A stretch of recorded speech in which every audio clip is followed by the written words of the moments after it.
പിതാവിൻ്റെയും പുത്രൻ്റെയും പരിശുദ്ധാത്മാവിൻ്റെയും നാമത്തിൽ ആമേൻ. ഈശോ മിശിഹായ്ക്കും സ്തുതിയായിരിക്കട്ടെ.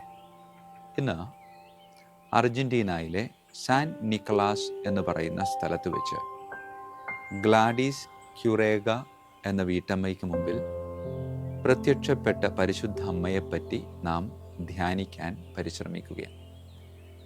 1983 മുതൽ 1990 വരെ പല സമയങ്ങളിലായി പരിശുദ്ധ അമ്മ ഈ ഗ്ലാഡീസ് എന്ന വീട്ടമ്മയ്ക്ക് മുമ്പിൽ പ്രത്യക്ഷപ്പെടുന്നുണ്ട്. ആദ്യം പ്രത്യക്ഷപ്പെട്ടത് ഈ ഗ്ലാഡീസ് എന്ന് പറയുന്ന അമ്മ വീട്ടിൽ വൈകുന്നേരം പ്രാർത്ഥിച്ചുകൊണ്ടിരിക്കുമ്പോഴായിരുന്നു.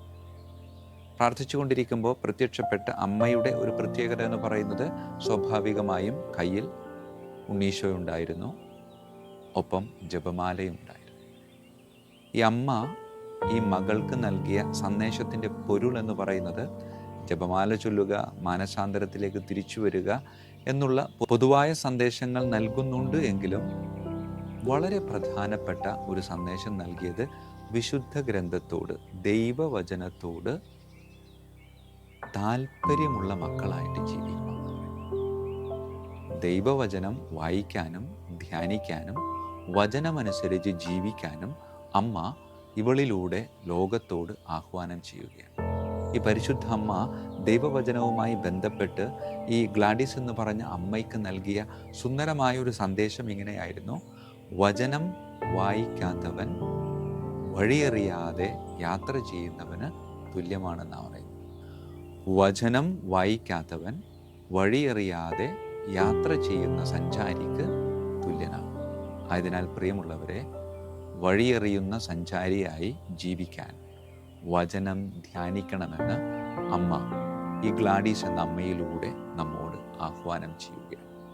ഈ അമ്മ, ഈ ഗ്ലാഡീസ് എന്ന അമ്മയ്ക്ക് പ്രത്യക്ഷപ്പെട്ട് പറയുന്ന ഒന്ന് രണ്ട് കാര്യങ്ങളുണ്ട്. പ്രിയമുള്ളവരെ, ഒരു പ്രധാനപ്പെട്ടതെന്ന് പറഞ്ഞാൽ വിശ്വസിക്കാൻ വളരെ ബുദ്ധിമുട്ടാണ്, പക്ഷെ ചരിത്രവും പാരമ്പര്യവും പഠിപ്പിക്കുന്നത് അതാണ്. 1983 മുതൽ 1990 വരെ ഏതാണ്ട് 7 വർഷത്തിനിടയിൽ ഈ അമ്മ, ഈ പരിശുദ്ധ അമ്മ ഈ വീട്ടമ്മയ്ക്ക് മുമ്പിൽ പ്രത്യക്ഷപ്പെട്ടത് 2000 തവണയ്ക്കും അധികമാണെന്ന് പറയും. ഉൾക്കൊള്ളാൻ ബുദ്ധിമുട്ടാണ്, പക്ഷേ അതാണ് സത്യം. ഈ അമ്മയോട് അത്രമാത്രം അടുത്ത് 7 വർഷത്തോളം പരിശുദ്ധ കന്യകാമറിയം ജീവിച്ചു എന്നാണ് പറയുന്നത്. 83 സെപ്റ്റംബർ 25 ആരംഭിച്ച ഈ പ്രത്യക്ഷപ്പെടൽ 90 ഫെബ്രുവരി 11 പ്രത്യക്ഷപ്പെട്ട് അവസാനിപ്പിക്കും. അതിനുശേഷം ഈ ഗ്ലാഡീസ് എന്ന് പറയുന്ന വീട്ടമ്മ പ്രാർത്ഥനയിലും നിശബ്ദതയിലും കഴിച്ചുകൂട്ടാൻ ആരംഭിച്ചു. ഇന്നും അവൾ അവിടെ ജീവിച്ചിരിക്കുന്നുണ്ട്. ഈ അമ്മ നൽകിയ സന്ദേശങ്ങളിൽ, ഈ പ്രത്യക്ഷപ്പെടലിൽ അമ്മ പ്രധാനമായിട്ടും ഇവളോട് പറഞ്ഞത്, എൻ്റെ ഒരു തിരുസ്വരൂപം പ്രതിഷ്ഠിക്കപ്പെട്ടിട്ടുള്ള സെയിൻറ്റ് നിക്കോളാസിൻ്റെ നാമധേയത്തിലുള്ള കത്തീഡ്രൽ ദേവാലയത്തിൽ എൻ്റെ ഒരു തിരുസ്വരൂപം വർഷങ്ങൾക്ക് മുമ്പ് പ്രതിഷ്ഠിക്കപ്പെട്ടിട്ടുള്ളതായിരുന്നു. പക്ഷെ പിന്നീട് എപ്പോഴോ അത് എവിടെയോ ഉപേക്ഷിക്കപ്പെട്ടു. ആ ഉപേക്ഷിക്കപ്പെട്ട തിരുസ്വരൂപത്തെ നിന്നിലൂടെ ഞാൻ കണ്ടെത്താനായിട്ട് ആഗ്രഹിക്കുന്നുണ്ട് എന്ന് പറയും. പ്രിയമുള്ളവരെ, ആദ്യത്തെ പ്രത്യക്ഷപ്പെടലിൽ അമ്മ ഈ സന്ദേശം നൽകിയിട്ടുണ്ടായി. അതിനുശേഷം അമ്മയുടെ നിർദ്ദേശമനുസരിച്ച് ഇവൾ ആ ദൈവാലയത്തിൻ്റെ പലയിടങ്ങളിലും മറ്റു പലരുടെയും സഹായത്താൽ അന്വേഷിച്ചപ്പോൾ ഈ പരിശുദ്ധ അമ്മയുടെ തിരുസ്വരൂപം കണ്ടെത്തുകയുണ്ട്. ഈ തിരുസ്വരൂപം കണ്ടെത്തിയ ഉടനെ തന്നെ ഈ ഗ്ലാഡീസ് എന്ന് പറയുന്ന അമ്മ അവിടെയുള്ളവരോട് പറയുന്നുണ്ട്, ഇത് തന്നെയാണ്, ഈ ഒരു രൂപത്തിലാണ് അമ്മ എൻ്റെ മുമ്പിൽ ഈ കഴിഞ്ഞ ദിവസം പ്രത്യക്ഷപ്പെട്ടിരുന്നത്. അങ്ങനെ അത് പുനഃപ്രതിഷ്ഠിക്കുകയും അവിടേക്ക് ഒരുപാട് ആളുകൾ കടന്നു വരികയും പിന്നീട് ഏതാണ്ട് ഒരു 3 കിലോമീറ്റർ മാറി വേറൊരു സുന്ദരമായ ദേവാലയം പണിയുകയും അത് പരിശുദ്ധ അമ്മയുടെ തീർത്ഥാടന ആലയമായി അറിയപ്പെട്ട് ഇന്നും നിലനിൽക്കുകയാണ്. 1884 അന്ന് പരിശുദ്ധ പിതാവായിരുന്ന പോപ്പ് ലിയോ 13 പാപ്പ വെഞ്ചരിച്ച് ആശീർവദിച്ച് കൊടുത്തുവിട്ട ഒരു മാതാവിൻ്റെ തിരുസ്വരൂപമായിരുന്നു സാൻ നിക്കോളാസ് കത്തീഡ്രലിൽ പ്രതിഷ്ഠിച്ചിരുന്നത്. ആ പ്രതിഷ്ഠാരൂപമാണ് പിന്നെ എവിടെയൊക്കെയോ എന്തൊക്കെയോ സാഹചര്യത്താൽ അത് ഇങ്ങനെ ശ്രദ്ധിക്കപ്പെടാതെ പോയത്. അങ്ങനെ ശ്രദ്ധിക്കപ്പെടാതെ പോയ ആ ഒരു മരിയ ഭക്തിയെ ഈ പരിശുദ്ധ കന്യകാമറിയം ഗ്ലാഡീസ് എന്ന അമ്മയിലൂടെ ഈ ലോകത്തിൻ്റെ മുമ്പിലേക്ക് വീണ്ടും കൊണ്ടുവന്ന് പ്രതിഷ്ഠിച്ചപ്പോൾ, ആ പ്രതിഷ്ഠയിലൂടെ ദൈവമായ കർത്താവിൻ്റെ അമ്മ നമ്മോട് പറയാൻ ആഗ്രഹിക്കുന്നത്, നീയും ചിലതൊക്കെ ഇതുപോലെ ഉപേക്ഷിച്ച് മാറ്റിവെച്ചിട്ടുണ്ട്.